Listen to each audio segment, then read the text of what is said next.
Good afternoon, everybody. Thank you for being here.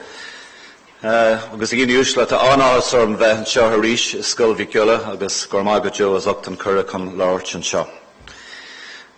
Before I start, I should indicate that I got my first ministerial directive this afternoon. I had a lovely tie for you all, but the minister insisted that there be parity of esteem on the stage. So now you know it's not disrespect on my part.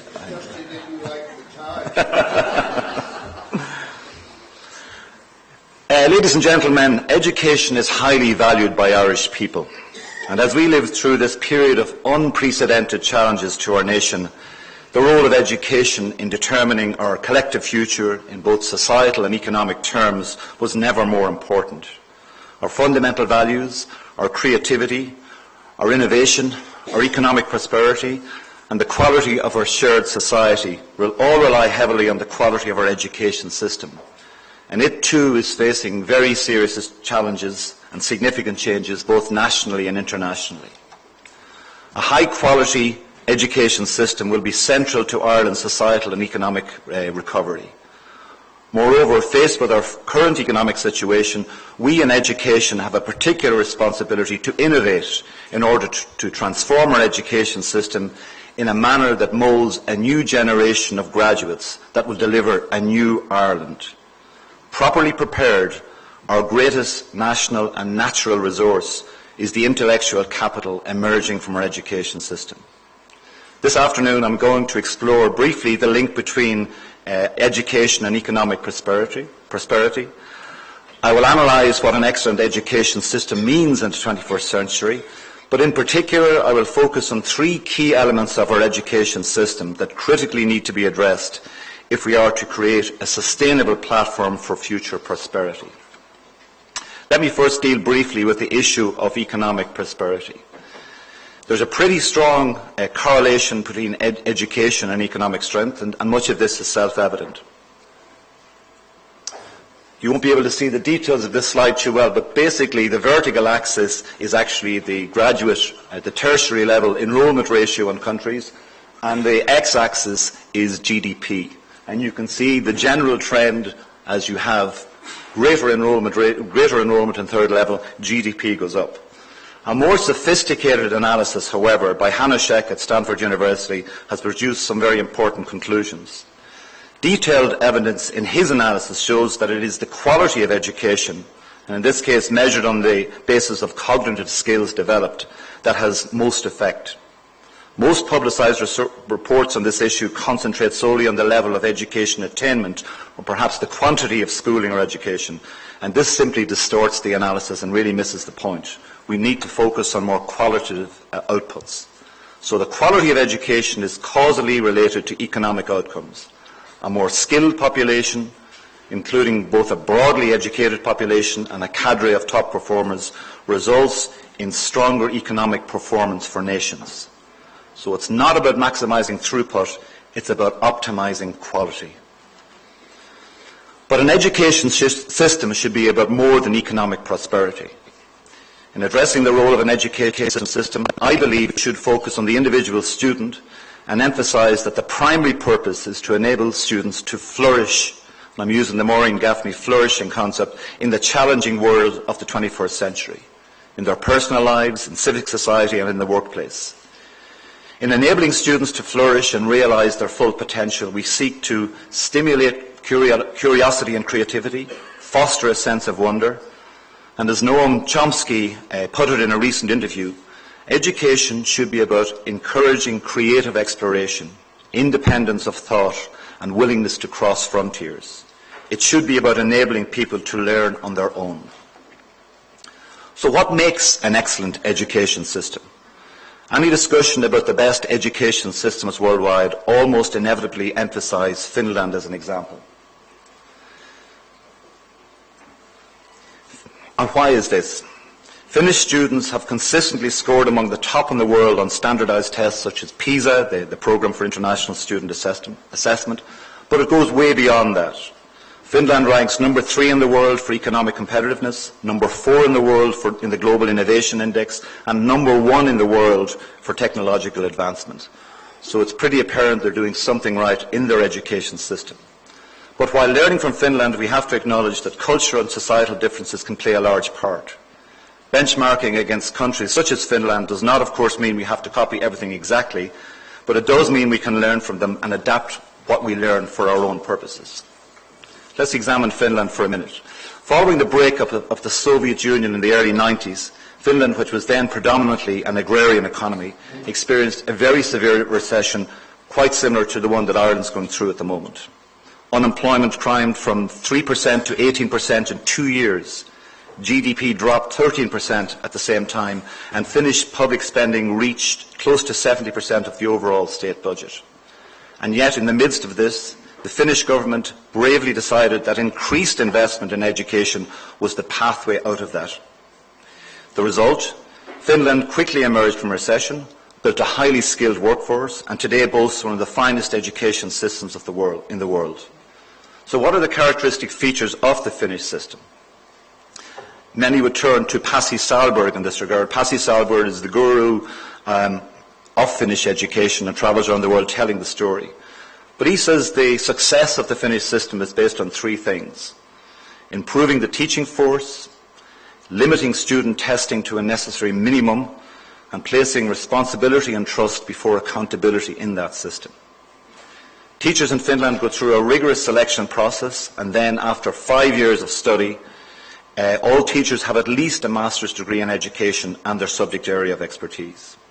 There is high confidence in teachers and trust, and principals are regarded as respected professionals and significant leaders. Children, too, are not subject to examinations until the end of schooling, that's around the age of 19.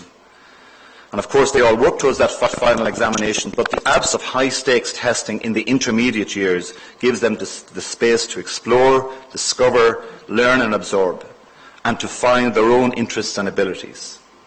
In Finland, and this is very important, there is relatively little stress in the education system, and private tuition does not exist. When school ends, so do the lessons. So could we imagine here a system without grinds? A grind system that is estimated to be worth between 20 and 40 million a year here in Ireland. So there's lots we can learn and contextualise in the Irish situation. So let's look at the situation for Ireland. What are the key issues for us?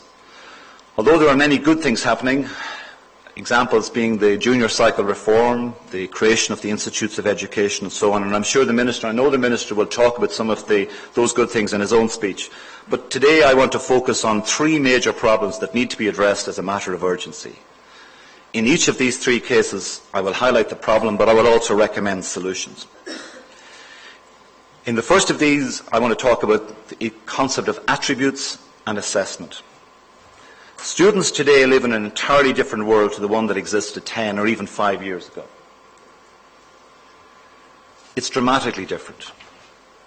I believe that we must develop a new type of rounded, innovative graduate for this rapidly changing society. They must be able to compete effectively in a global marketplace. They must be able to create their own future. And such is the pace of change and unpredictability of the future that one of the key characteristics that will be important here is the adaptability to change. Adaptability.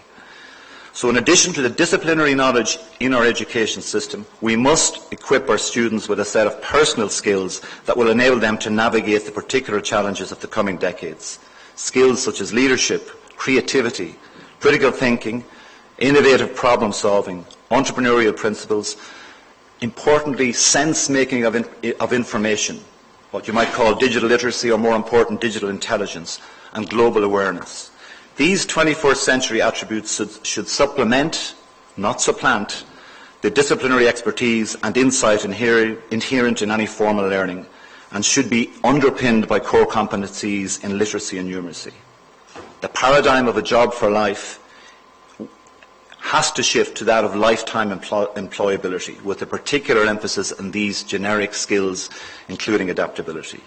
It is imperative, therefore, that such skills are integrated into every level of the education continuum and developed in a consistent and coherent manner. It is quite strange in that context that there is no overall strategy in place for our education system.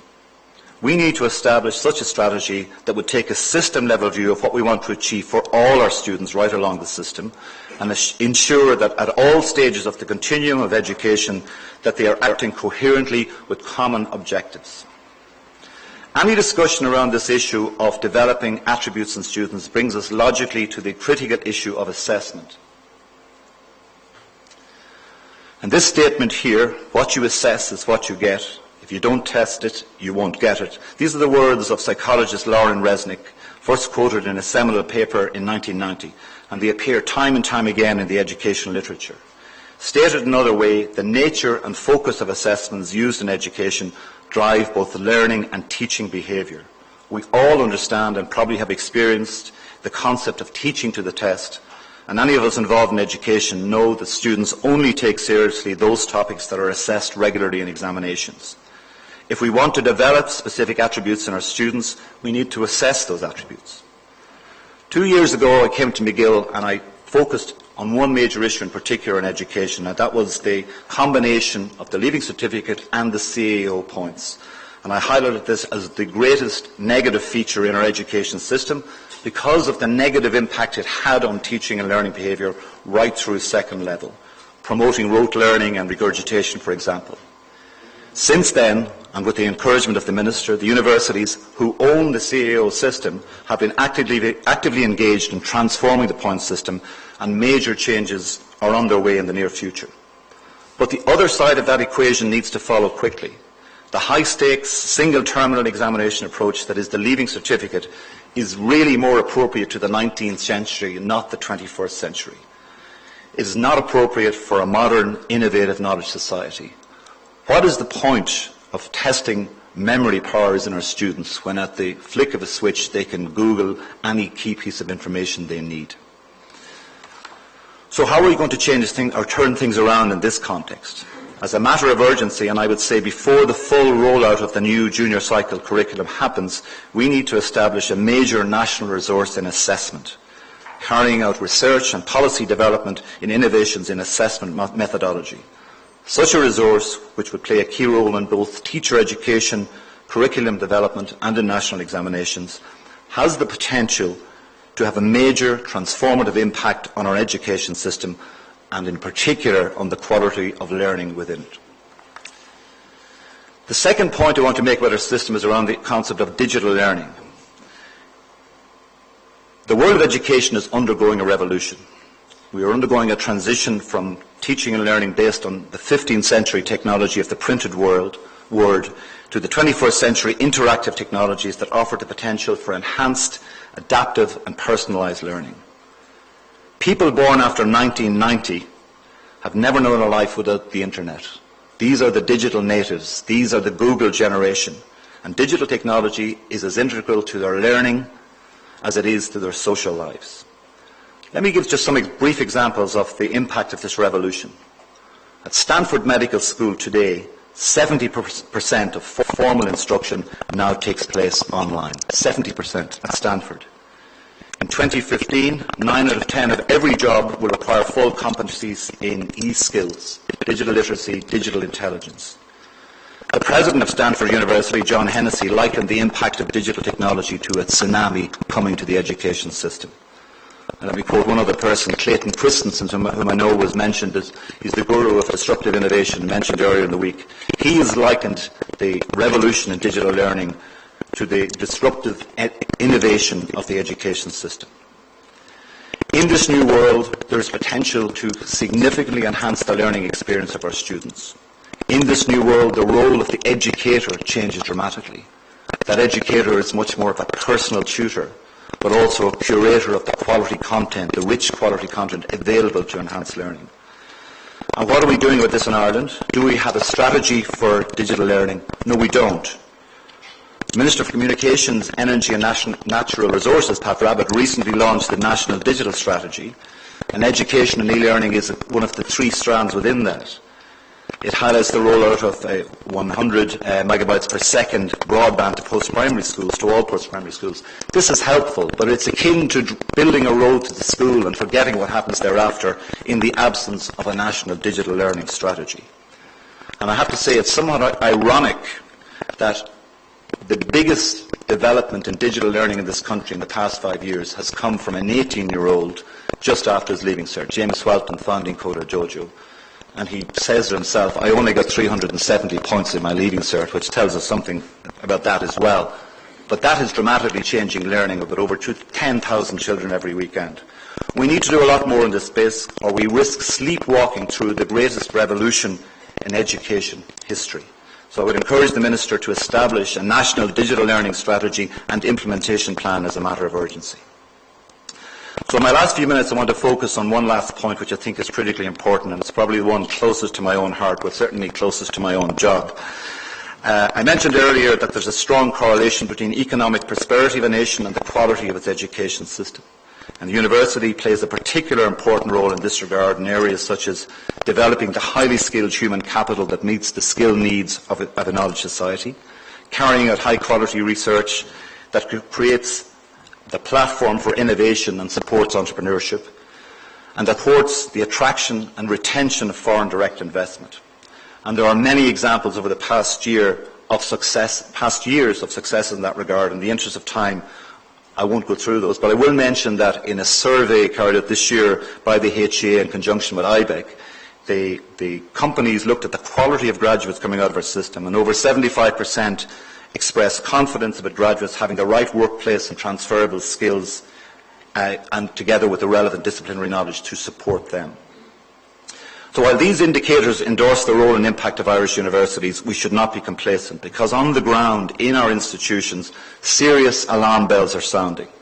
There is grave concern they're sliding down a quality precipice from which it will be very difficult and very slow to return. And why is this? Well, to answer this, we have to look at the combined financial and demographic issues facing the third level sector. There's the stark numbers. There's 1.5 billion euros of your money spent on the third level sector, and that's addressing the needs of 170,000 students at the moment. In the period from 2008-2011, core exchequer resources into the universities fell by approximately 7%, and more recently we've seen further reductions of a further 7%. But the real dramatic picture comes when you look at this graph here, and you don't need honours maths to see the implications of this. The blue curve tells you the current and solid projections of student numbers coming into the third level sector, and this comes from a July 2013 Department of Education and Skills report. The red curve shows you the exchequer investment into the university sector. You don't need to be a genius to work out that that's an unsustainable future. You, at some stage, hit the quality threshold. You cannot keep doing this. And we believe in the university sector that we're at that point already. So what should we do? Above all else, we must continue to pursue standards of the highest quality and excellence across our system. It's all we have to protect ourselves and drive our future. And I know Bridget will be saying a lot more about the quality system in her speech. We cannot simply continue to ignore the fact that the current funding model for higher education is broken. We already have a highly massified system. Over 65% of all of our secondary school students go on to third level, and one which in macro terms is highly efficient in terms of the scale and quality of its outputs. That system has already shown significant elasticity in increasing outputs with declining exchequer financial inputs, but it cannot be infinitely elastic. In physics terms, we have crossed or are close to crossing the elastic limit of our system. We urgently need a new model. Without it, we are condemning ourselves to a race to the bottom. None of us, neither the Minister nor institutional leaders, want that as our legacy. None of us want to preside over a slide into mediocrity, which is inevitable if we do nothing. The additional resources required to meet demand and support quality can be provided by one or more of the following three options, and I'll finish briefly on this, Don, if you don't mind. None of the three options I'm going to mention is ideal or particularly palatable, but we are faced with Hobson's choice. We either want an appropriate, high-quality education system for our children and for our future, or we let it slide into mediocrity. The first of these, option A, is increased student contribution. And the rationale for this option is that the funding of higher education should reflect both the public benefit and the private returns to the individual. Funding should therefore entail an appropriate cost sharing between the Exchequer and the student. And if we accept the fact that the state has no more resources to give for now, then we are faced with the inevitable conclusion that the solution lies in increased private investment. In order to deliver this option, we are likely to need a loan system whereby the repayment of loans only begins after the student has left higher education and the amount to be paid depends on his or her income. These are so-called income contingent loans. Option B, and this will be really popular with you, is increased income tax. The rationale for this option is that higher education is a public good and drives our society and our economy to benefit all. In order to highlight this aspect, such an increase should be an additional hypothecated tax, clearly expressed, for example, as a higher education levy, not as a generalised increase. The third option is one that is slightly more sophisticated, and we believe is probably the one that will attract most attention. And it's a public-private hybrid higher education institutions. And it requires an agreement on the appropriate unit of resource per student required to drive a high-quality higher education system. Consequently, in this model, the current Exchequer funding base would only be capable of supporting a specific, limited number of students, which would be automatically lower than the current number attending higher education institutions, because it's underfunded at the moment. Under this model, one would need to specify clearly the profile of students benefiting from state funds. In particular, and this is a fundamental principle for us, in order to preserve the equity of access principle, one could give priority to students from socio-economically disadvantaged backgrounds. Institutions would then be allowed to charge full economic cost fees for those additional places over and above the Exchequer-funded cohort. Under this model, and allowing for access initiatives, the quota of state-funded places would be allocated in the normal way via the point system, with such students paying the normal charges. Now, there are all sorts of issues around each of those. As I say, none of them is palatable. None of them would be particularly agreeable to everybody. But it is important that we take on one or more of those to address what we believe is a fundamental problem. So I'll finish by saying this, and I feel this every day. Being involved in education for all of us, you realise it's both a privilege and a responsibility. There is no better satisfaction than engaging with students of all ages, and watching their life expand, their intellect expand.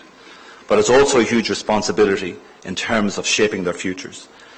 And a high-quality education system is crucial for all of us if we wish to provide a sustainable platform for all of those, for all of our children, for all of our futures, and to sustain our return to prosperity. And the actions I have recommended this afternoon, to my mind, are crucial if we are to create an appropriate platform. Go raibh míle maith.